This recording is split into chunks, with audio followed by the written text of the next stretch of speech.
Welcome back to another episode of the House Husband Diaries. As always, I am your host, Carter C., and we are talking politics and economics today. We are talking breaking down the national debt. Now, if you don't want to watch this video, I understand. However, if you want to be an informed American, today is a great place to start watching the House Husband Diaries because we're breaking down the national debt. Everybody wants to talk about this national debt, this growing national debt. And if we're going to have an educated discussion about how maybe there are potential ways that we can lower the national debt or get rid of it, and if you watch my previous video, you'll know that only 1 year in the entire history of the United States have we ever not had a national debt. 1835, Andrew Jackson paid off the entire national debt. And then 1836, we started building it back up again. So almost 200-year anniversary. Maybe that could be, this is my little, when I used to work construction, you know, you mark it, you measure twice, mark once, put your pencil up in the hat, and then you go cut and do whatever, and then you got your pencil right there. Anyway, but maybe the goal is by 2036 to have to pay off all the debt. How about that? And then that'd be the 208, or I guess it'd be 2035, right? And then it would be the 200-year anniversary of no debt, national debt, and then we can start building it back up again. But we'd have to start that like now to pay it off in the next 15 years. So probably not going to happen. Although who knows? Maybe in 5 years, the next president, 2024, it will start us on a 10-year plan. Who knows? So we'll look at that in future videos. But really just wanted to break down the $23 trillion debt. And it's not going to be a long video. It's really not that. It's really not that complicated of a math problem when you look at the breakdown. I did some research, and basically there's two groups that the debt is lumped into, right? And so one group, the first group we'll talk about, holds about 74%. So basically 3/4 of the debt is considered debt held by the public. So that would be you and me and investors, foreign governments, what have you. So that's $17 trillion, give or take. Now, the biggest group of that is foreign investors. And I found this fascinating. So 6.7, and also the numbers are, I just kind of rounded and used in general because the numbers are delayed by the time these different groups put out their earnings or their debt reports, you know, their financial reports, and it shows how much they own or whatever, what have you. I mean, the numbers have already changed with interest and all that stuff. So you see the debt calculator going up.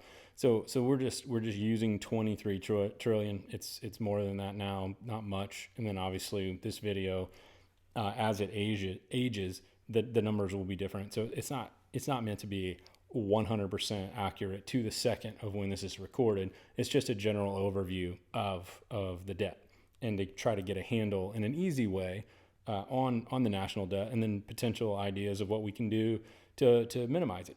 So foreign held debt is 6.7 of that $17 trillion or so, with Japan and China each holding about 1.1 to 1.2 trillion dollars of that debt each. So then you're talking they own about a third of the foreign held debt. So everybody talks about China being the largest holder, and it's actually number 2 behind Japan. And then you've got all these other groups that hold debt as well, and China is lower on the list than the media would like us to think.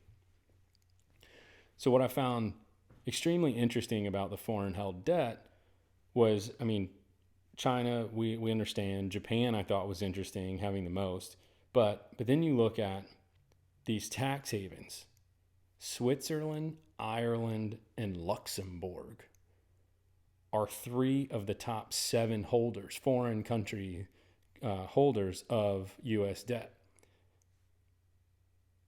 holding hundreds of billions, like around 250 billion, 280 billion, 230 billion. I don't remember the exact numbers for those three countries, but I thought it was really interesting because when I saw Luxembourg, I looked up Luxembourg's GDP, and Luxembourg's GDP is like 70 some billion or something. And they have like $270 billion of US debt. I thought that was fascinating that they hold so much more US debt than their entire GDP, like 3 to 4 times, something like that. It was crazy. It was just, it's way out of whack. And obviously they're just some sort of, tax haven, offshore accounts going through Luxembourg, some investments or something. It's not, I don't know. I haven't dug into it, mainly because it's only 200 and some billion out of 23 trillion. So, take it for what it is. But I thought it was really interesting that those three countries who are not dominant players in the world economy, they're not in the top 20. You've got Japan, you got China, Brazil holds a lot of U.S. debt, and the United Kingdom. And so those four countries, Japan, China, Brazil, United Kingdom, make sense.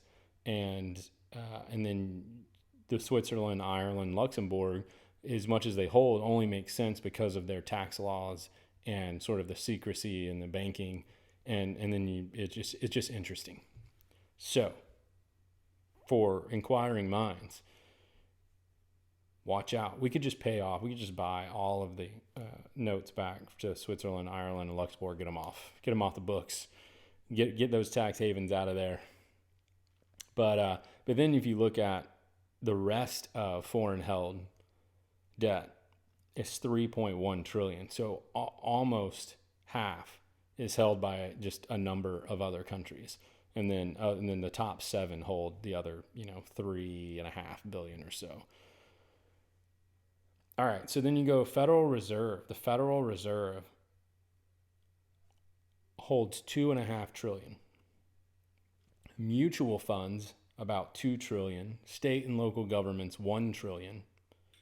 Other investors, and that was a whole group just lumped together, about 3 trillion. And then you've got banks at about 750 to 775 billion. Excuse me. Private pension funds, insurance companies, U.S. savings bonds, all of that is 450 to 150 billion. I mean, chump change.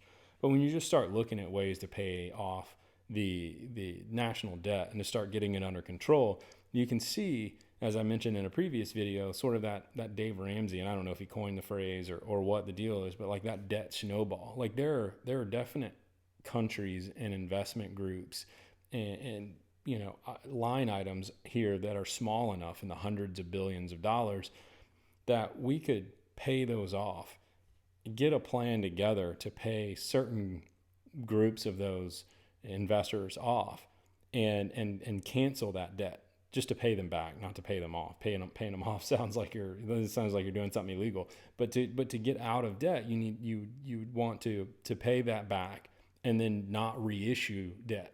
Basically say, okay, we are going to limit the debt.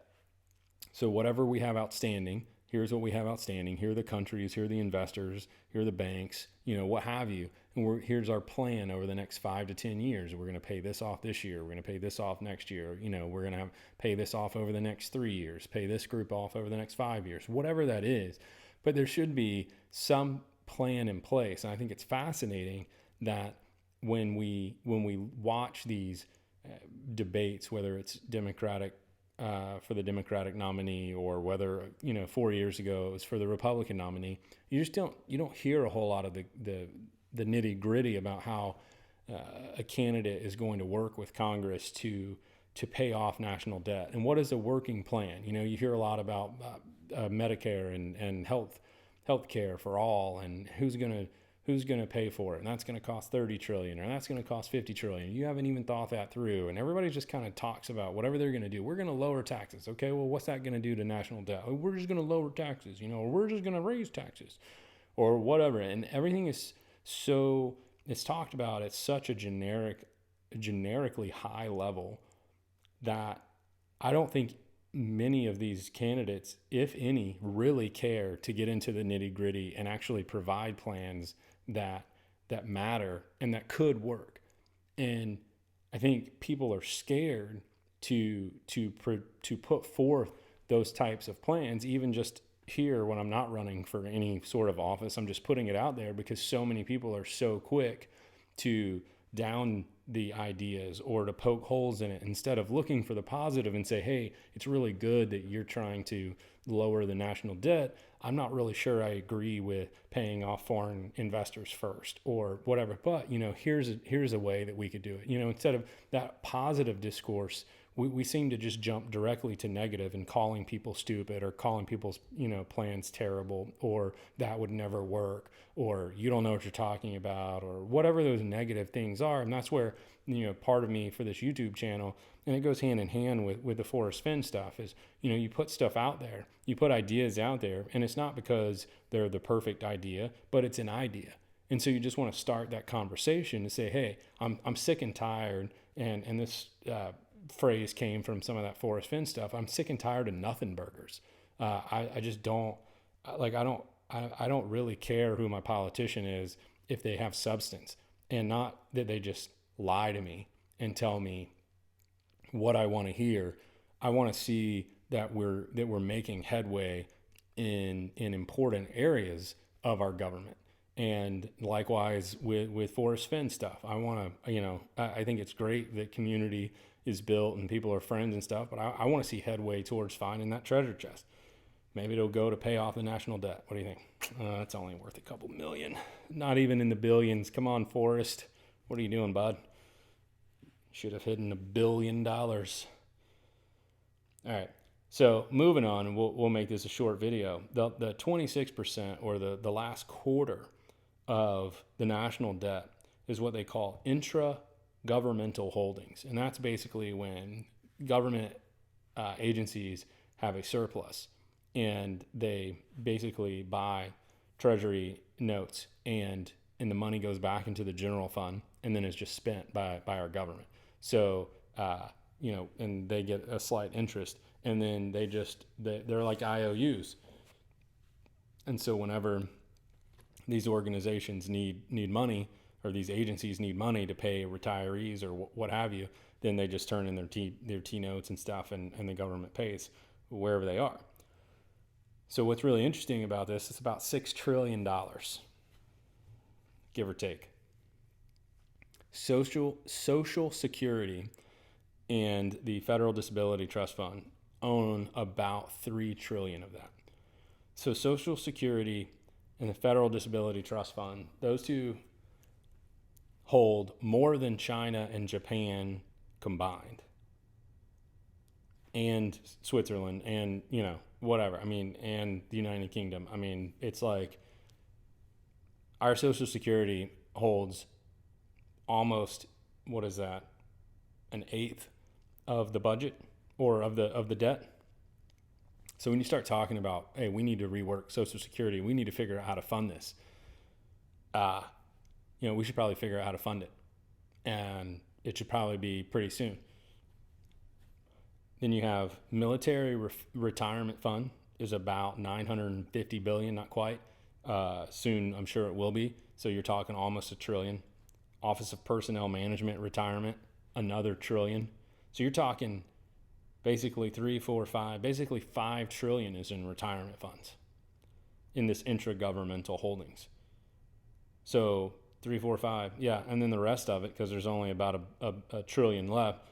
You've got cash on hand to fund the federal government operations, and that's just like less than $700 billion. And then you've got these other retirement funds, which I don't know what those are. It's about $250 billion or so, give or take. And then you got Medicare, which is $300 billion. Medicare is nothing. So when I looked at the national debt breakdown, I thought it was really funny because everybody talks about this healthcare, Medicare, and you got to get it under control. But Medicare is $300 billion or so. That's 1/10 of the Social Security part of the national debt. 1/10. Medicare is nothing. Now, I'm gonna have to do some more research. I've just put this out here, and I want you to know this is just a breakdown. I did some research on the breakdown of our national debt, and Medicare, it's only 300 plus billion, give or take a few billion, out of 23 trillion. And you look at Social Security, and it's 3 trillion. So when we have these discussions, it appears to me at first glance, and like I said, I'll do more research, but it appears to me at first glance that Medicare would be a simpler part of our debt to figure out. Now, I'm sure there are a lot of players in there that are going to make it really difficult and draw it out way longer than it needs to be.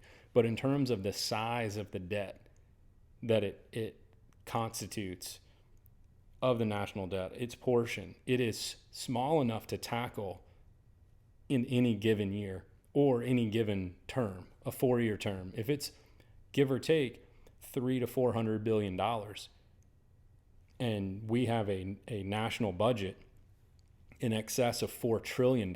One, I think it could be cut under $4 trillion. It needs to be. And we'll talk about government spending in another video.